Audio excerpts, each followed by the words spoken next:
రాజశేఖర్ వినిపిస్తుందా అండి? ఎస్ వినిపిస్తుంది. రామ్మోహన్ గారు చెప్పండి. ఇందులో మనం గమనించాల్సిన విషయం ఏంటంటే, ప్రభుత్వం యథాబలంగా జరగాల్సిన ప్రక్రియను కొంతమంది అధికారులు లాలూచి వల్ల దాన్ని పక్కదో పట్టించడం జరిగింది. దానికి ప్రభుత్వాన్ని ఆపాదించి కేసీఆర్ గారు ఏమో చేసిర్రు, కేటీఆర్ గారు ఏమో చేసిర్రు అని బురద జిల్లే ప్రయత్నం చేసిన ప్రతిపక్షాలు. ఇందులో ప్రభుత్వం చేసింది ఏం లేదు. ఎప్పుడైతే ప్రభుత్వ పరంగా తప్పనిసరి పరిస్థితిలో కొన్ని ఫోన్లు ట్యాప్ చేసే అంశం పరిగణలోకి తీసుకోవడం జరుగుతుంది. అది ఖచ్చితంగా ప్రతి ప్రభుత్వం ఈ పని చేసే ప్రక్రియ అనేది నిరంతరం జరిగే ప్రక్రియ అని గతంలో పనిచేసిన పోలీసు అధికారులు చెప్పడం జరిగింది. దాంట్లో ఇక్కడ పనిచేసిన అధికారులు కొంతమంది ఏదైనా వాళ్ళు అత్యుత్సాహం ప్రదర్శించి కొంతమంది సంబంధం లేని వ్యక్తుల యొక్క ఫోన్లు కూడా ట్యాప్ చేసి ప్రభుత్వం మన్నలను పొందాలనుకున్నారా, మరి వాళ్ళ వ్యక్తిగత ప్రయోజనాలు ఏమైనా ఆశించారా అనేది విచారణలో తేలాల్సిన అవసరం ఉంది. వాళ్ళందరూ కూడా జైల్లోకి పోయి మళ్ళీ బెయిల్ పేరు బయటకు వచ్చారు. ఈ వ్యవహారం అంతా న్యాయస్థానంలో ఉంది. ఆ ప్రక్రియ అంతా మన కోర్టు మొత్తం విచారణ చేసి దోషులు ఎవరైనా తేల్చే వరకు కూడా మనం ఎవరి మీద నింద మోపడానికి ఆస్కారం లేదు. కానీ ప్రతిపక్షాలు కేవలం మీరు అన్నట్లు విచారణ జరుగుతుంది, ఫైనల్ రిపోర్ట్ వచ్చినంత వరకు ఎవరిని మాట్లాడడానికి లేదు. కానీ ఇక్కడ ముందుగానే క్లియర్ కట్గా చెప్తున్నారు కేసీఆర్ అధికారులు చేసినటువంటి సందర్భాల్లో కూడా వారు ఆదేశాలు ఇవ్వకుండా, లేకపోతే మావోయిస్టుల పేరుతో వచ్చిన లిస్టు ప్రకారమే మేము అక్కడ ఫోన్ ట్యాపింగ్ చేసాం తప్ప లేకపోతే వ్యక్తిగతంగా చేయాల్సిన అవసరం లేదు కూడా అధికారులు చెప్పినట్టు తెలుస్తుంది.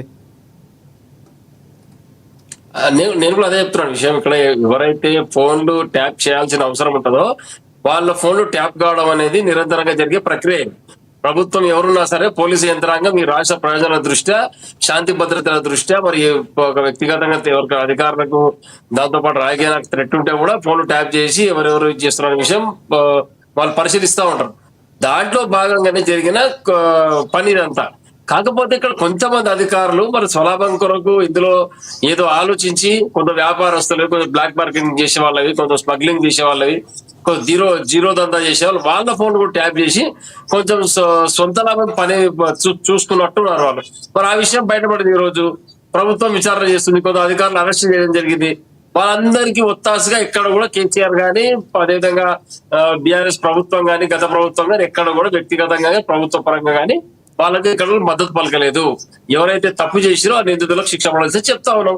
ఇందులో కేసీఆర్ గారు తప్పేముందండి? ఇందులో కేసీఆర్ గారికి లేకపోతే అప్పుడున్నటువంటి అధికారులకి సంబంధం లేకుండా వ్యవహారం అంతా కేవలం అధికారులు మాత్రమే స్వతహాగా చేశారో వాళ్ళకి అవసరం వచ్చిందంటారా? బండి సంజయ్దో లేకపోతే వీళ్ళ ఫోన్లు ట్యాప్ చేసి అధికారులకి ఏం లాభం అంటారు?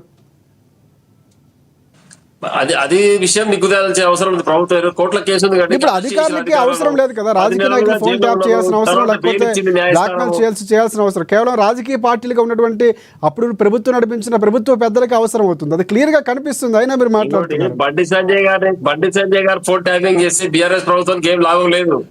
బీజేపీ పార్టీ పరిస్థితి ఏంది, ఆ పొజిషన్ అందరూ తెలుసు. రాష్ట్రంలో కూడా ఏముంటది, బండి సంజయ్ గారు ఫోన్ ట్యాప్ చేస్తే బీఆర్ఎస్ పార్టీకి ఏం లాభం చేకూరుతుంది అంటే దాంతో నాయా పైసా లాభం లేదు, నాయా పైసా అవసరం కూడా లేదు. మరి అది అధికారులు ఎందుకు చేసినా అధికారులు చెప్పాల్సిన అవసరం ఉంది. ఏదో రాజకీయ స్ట్రాటజీ కొరకు నా ఫోన్ ట్యాప్ చేసిన వాళ్ళు చెప్పుకొని మరి అధికారులకు చెప్పిస్తున్నారు, అట్లా మరి అది కూడా తెలాల్సిన అవసరం ఉంది కదా. కేవలం బీఆర్ఎస్ పార్టీ మీద నిందమోపడానికి ఒకసారి ఆలోచన చేయండి మీరు. బండి సంజయ్ గారు ఫోన్ ట్యాప్ చేస్తే బీఆర్ఎస్ పార్టీకి ఏం ఉపయోగం? ఆ రేంజ్ లో అధికారులు చేయడానికి కవిత లాంటి వారు కూడా నా ఫోన్ ట్యాప్ చేశారు. బండి సంజయ్ రోజు మాట్లాడుతూ సొంత కూతురు అలాగే అల్లుడు ఫోన్లు కూడా ట్యాప్ చేశారు. అంటే ఈ వ్యాఖ్యలు అంటే కవిత గారు మాట్లాడిన తర్వాత మరింత బలం చేకూరుస్తుంది. మీ పార్టీలో ఉన్నటువంటి వ్యక్తి ముఖ్యమంత్రి కూతురు కవిత గారు కూడా అప్పుడు ఏం మాట్లాడలే ఆ విషయం ఫోన్ ట్యాప్ చేసిరని ఇక్కడ మీరు పొరపడుతున్నట్టున్నారు. క్లియర్ గా ఈ యొక్క అన్ని అందరూ రామ్మోహన్ గారు మీరు ఫాలో అయితే న్యూస్ ఫాలో అయితే ఆవిడ స్వయంగా మాట్లాడిన మాటలు చెప్తున్నాం. మేము స్వతహాగా చెప్తున్నటువంటి మాటలు మాట్లాడిన తర్వాత కొంచెం కవిత గారు కొంచెం కినుక వహించారు కాబట్టి పక్కన ఉన్న వాళ్ళు దయాలు ఉన్నారు కాబట్టి ఆ విషయం దృష్టిలో పెట్టుకొని కొంచెం ఆరోపణ చేసిరేమో కానీ ఎక్కడ కూడా అవాస్తవం. అది వారు చెప్పింది కూడా ఏది కూడా వాస్తవం కాదు. కేవలం న్యాయస్థానం చెప్పింది మాత్రమే వాస్తవము.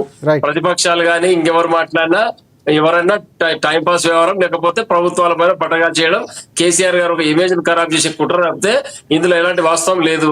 ఈ కాంగ్రెస్ పార్టీ అన్ని ఫస్ట్ పక్కకు పెట్టి ఆ మేడిగడ్డ కాళేశ్వరం ప్రాజెక్టు రిపేర్ చేసి రైతాంగాన్ని నీళ్లు అందించాలి.